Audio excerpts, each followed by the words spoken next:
Hello and welcome to the latest CraftySniper's blog video. That's right, it's that time again. Time for me to prattle on about something about airsoft. Now, before I start prattling on about said airsoft topic, which I haven't told you about, just a little bit of a take you back to the last time I did a blog video, which was last week.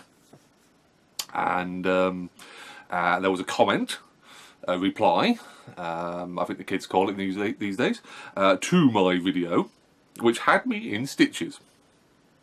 Now, I'll be perfectly honest, I can't remember where the damn comment is, because I know I shared this video a few times out there into the airsoft community, and yeah, I don't know where the comment is. I haven't got a clue. So for the people that know about this, it's something to do with Blackadder and Darling and all that kind of stuff, and Hugh Lawrence and Stephen Fry and all that. The geezer who came up with that comment, that reply, awesome, dude, you had me in stitches. Yeah, there's a few comments I pay attention to every comment, obviously, but there's a few times when I look back and go, you know something, haha, that's awesome. So dude, you were awesome. So just for you, hello darling. It's Captain Darling to you. Right, now it's probably scared off everyone who's in that video. Let's jump into a little bit of news on the latest blog video, which is regarding, I want to say the cool wall. I'm obsessed with Top Gear. It's not the cool wall, it's the patch wall. It's not even that, it's a patch cupboard. It's not a patch on any wall. I'll wait for everyone to laugh on that one. But yeah, obviously no patches have changed, but there is going to be another patch added to it. Because I was contacted by a very good friend of mine who happens to, I should say, run an airsoft site that I frequented a few times.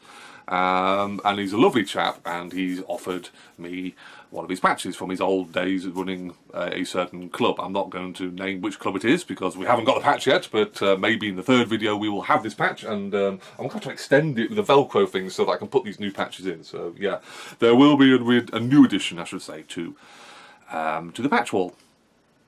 So, now we've got that out of the way and the Darling joke, let's jump straight into what I was going to talk about, and it's pistol secondaries, or secondaries I should say, in airsoft. Now, I have quite an unnecessarily large collection, like most airsofters, let's face facts, and a varied selection of airsoft replicas out there, and obviously most of the time I'm playing with a sniper or a DMR or some sort of weapon along those lines. So basically that means my pistol kind of has to match my loadout for my primary, for my sniper role. And as many of you know, there is only one pistol when you are a sniper person, a reconnaissance player, that can fit that role, and that's this. This is, of course, it needs no introduction. It's a TM Mark 23. This is the oldest Mark 23 I have in my collection. I have two of them. And this is my test Mark 23. This is a fully upgraded Mark 23, but it has a few things in there that I just want to put in just for kicks, just for giggles, because at the moment this thing is sporting a VSR length inner barrel, which has upped the FPS to well over 400.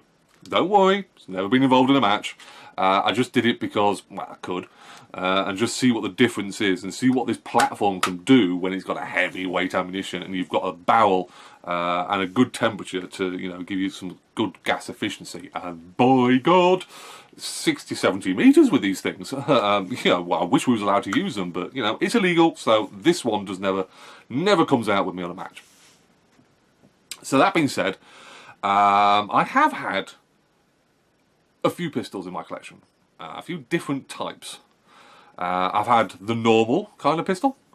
I've had a different take on normal.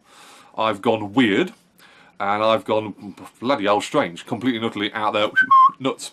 So we'll jump into the very first pistol. Actually, no, it wasn't the very first pistol. I can't jump into that one because there was a pistol I have, and it's in my collection sat somewhere. And it's a G&G product, but I can't use it.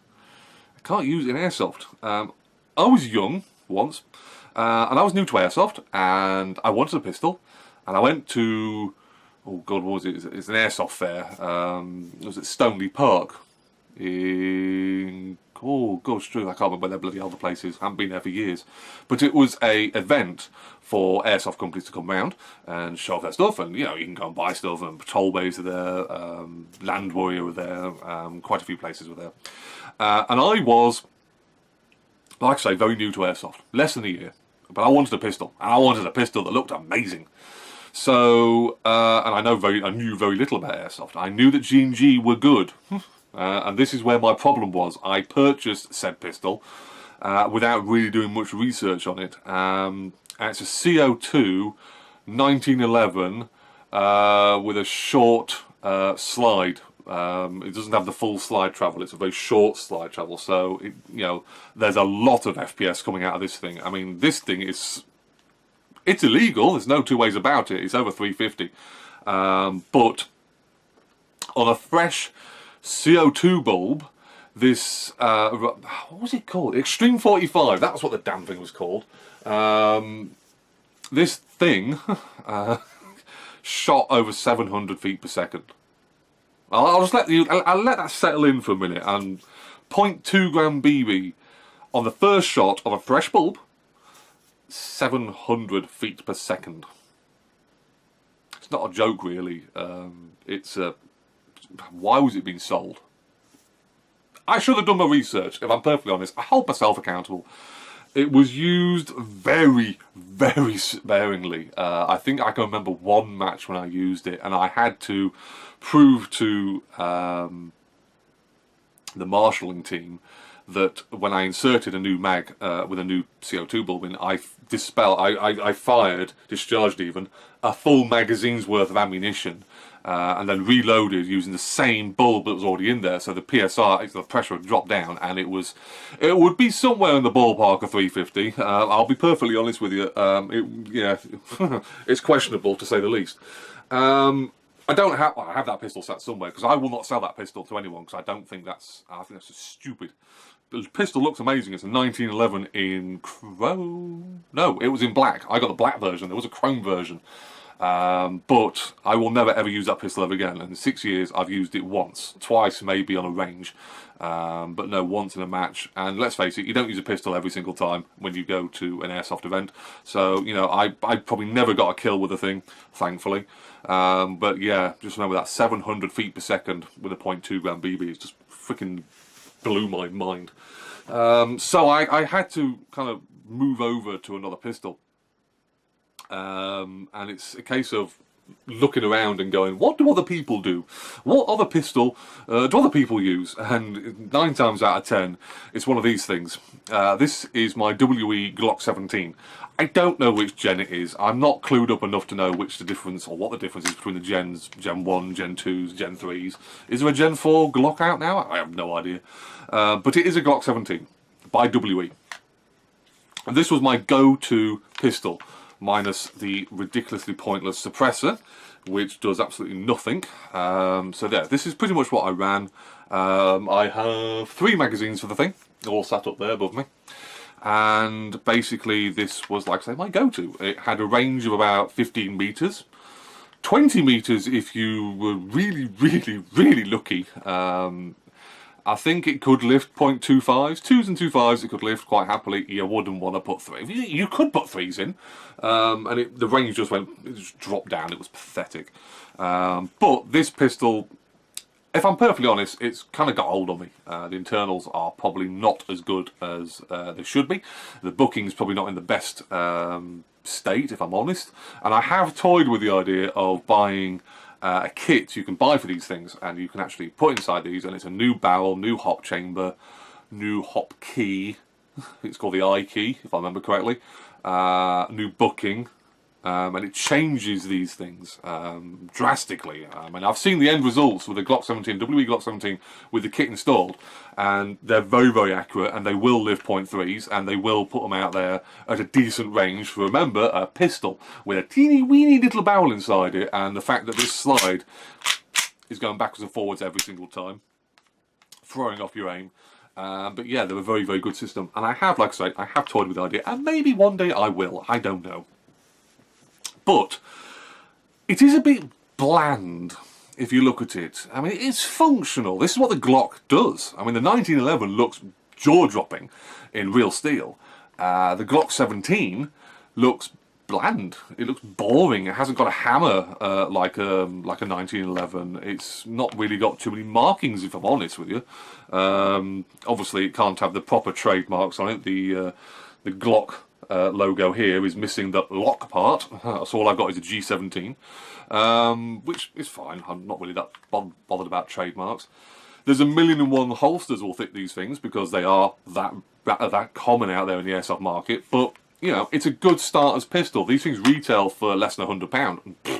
This one will probably retail for around about £80, I would imagine now. And like I say, there are 1,000,001 internal parts you can get for these things. They're a very, very simple system to look after, like most gas blowback platforms. And it's good. It is good. I will give it that. It's done its job. And it probably, like I say, deserves an upgrade. But that being said, I wanted something that looked a bit different. Functional like a Glock 17. Felt like a Glock 17, but wasn't. So I ended up with this. This is a WE XTM45. This is my upgrade for the Glock 17, and it's still familiar enough for me using a Glock. It's still got that pretty much bland look, so to speak. No hammer again. But like I say, all the bits and pieces are all here. But it has a few little things about it that make it look a little bit different. Like, for instance, you've got a lot more grip on the actual pistol grip. It looks an aggressively different pistol grip.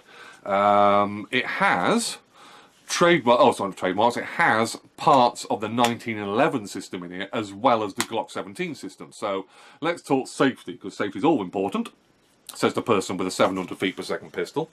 On the Glock, you have a double trigger, which, if you can just see in here, if I turn it that way, even that way, there is a second trigger inside there. What this does is, if you don't have your finger completely on the trigger, like so, the trigger will not work. If you just get the side of the trigger, you cannot pull the trigger back all the way. So that's a Glock feature. I do believe the real Glock 17 has that kind of feature.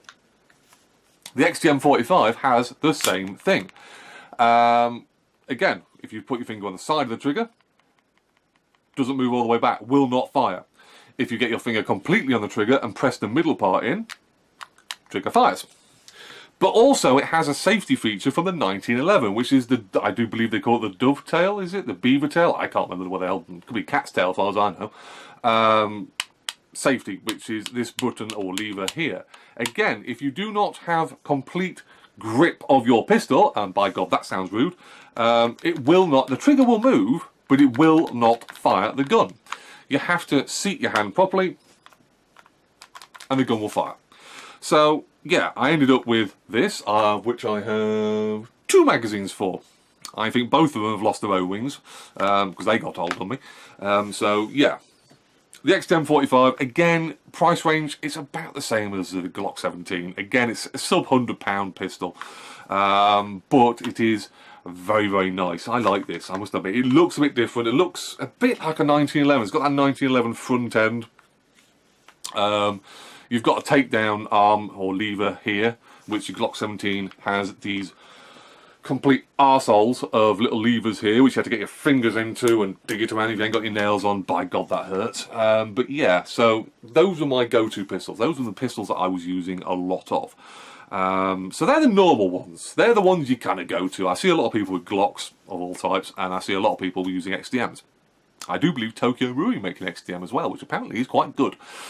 However, me being slightly weird, I still stuck with WE for my third choice of pistol. You don't see many of these, and I think I only use this once or twice because it is, well, let's put it this way, it's garbage, if I'm honest. It's a WE Makarov. I was going through a phase of wanting to do Russian loadout. Probably not an accurate Russian loadout because it's quite expensive, but I thought, let's start with Russian weaponry. So I've already got an AK in there. I've got a gas AK sat down here, for crying out loud. But secondary wise, you're kind of limited really to what you can get. I do believe WE make 2 Russian Soviet era pistols, one being the Makarov, in this rather, what do they call it, the Assassin's version, which is more visible than the dark black one. Or there's the black one. And there's another one, I will not try and pronounce the name because I'm going to get it wrong, but it's a gas blowout pistol, probably got the same internal workout as what the Glock 17 has, and probably the XTM as well, if I'm honest. But yeah, this thing didn't quite cut it for me, if I'm honest. It's very, very nice. It's a very, very small, compact system, and it does not have the range. This thing has about 10 meter range if you're lucky. Might just be my version, but I never really got good accuracy with this thing.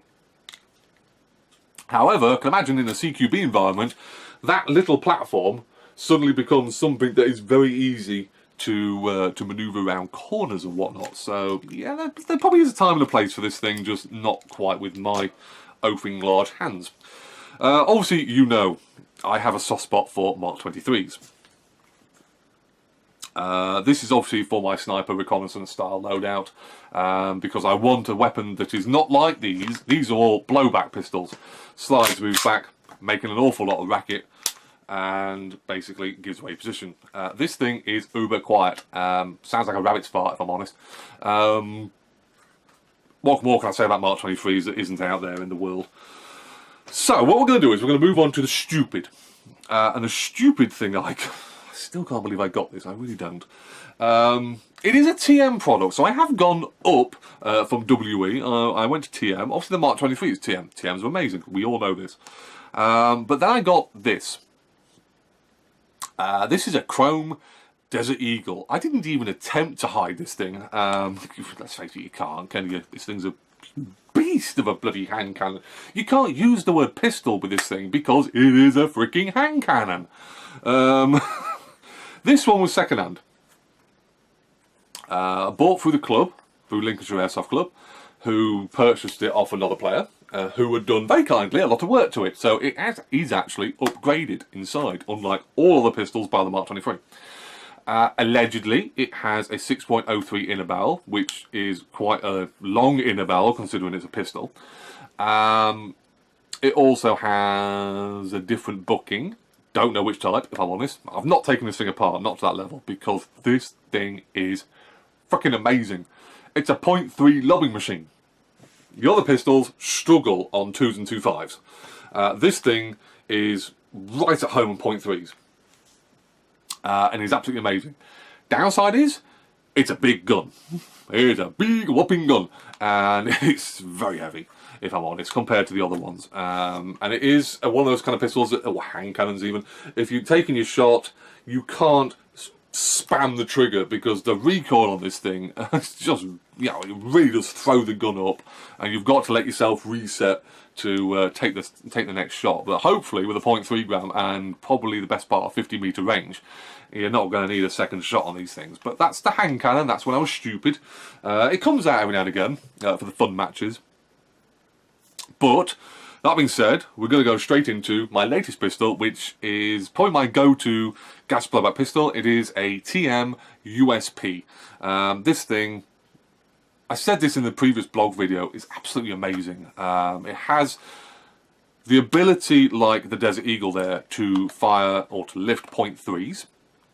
But in the platform, this is a lot smaller. And it's also a platform that is much more comfortable to me because it's got the pistol grip from the Mark 23, trigger guard from a Mark 23. The actual controls here are from a Mark 23.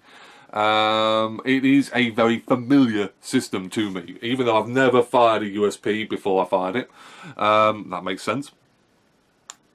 But the Mark 23 is a pistol hand cannon that I've been using for a long, long time, and it suits me. This is the gas blowback equivalent of a Mark 23 because it lifts .3s, 50 meter range, very, very accurate. So yeah, I love this thing. I really, really do. I'm going to do an in-detail review of this thing because this thing has impressed me no end. So yeah, that's my pistols, short of the stupid 700 feet per second job. What pistol do you guys run? what pistols do you guys really like? I mean, there must be some weirdos like me out there who like the Desert Eagle. You know, it's not really everyone's cup of tea, but I must admit, every time I take it out to a match, everyone's like, "Whoa, Desert Eagle, you're an idiot." It's fair enough. It is an amazing hand cannon. But yeah, I would love to know what kind of pistol you guys run, and what kind of... Do you guys even like WE guns? Do you like WE pistols, or do you prefer TMs, or, you know, is there other works out there, other pistols out there that you like? Let me know, because I'd love to. I'd love to see some photos of other people's pistols, because it's always something that's, you know, very dear to airsofters' hearts. Is pistols. You can always see them in the safe zone. They're always doing this, and you know, always checking the barrels clear and all that kind of stuff. So yeah. Let me know what kind of pistol you guys run. So, what are we on? 21 minutes. I think that'll do for this blog video. So yeah, pretty much new patches coming up. That's the vast majority of my pistols, I do believe. I am going to start doing review videos again. They are going to be a little bit different than before, because they are going to be in the theme of the blog video, i.e. they're not going to have all the fancy graphics or anything stupid like that. It's just going to be me talking about the product to you guys, and I hope you're going to find it interesting. So yeah, if you like the blog videos, I hope you are actually liking them, because I like doing blog videos. There's no script to them. I can just yak about airsoft. It's fun. If I did this at work, people would probably swear at me and tell me to shut up. So yeah, anyway, I'm CraftySniper. Hope you enjoyed this video. Stay safe. I will see you guys very soon.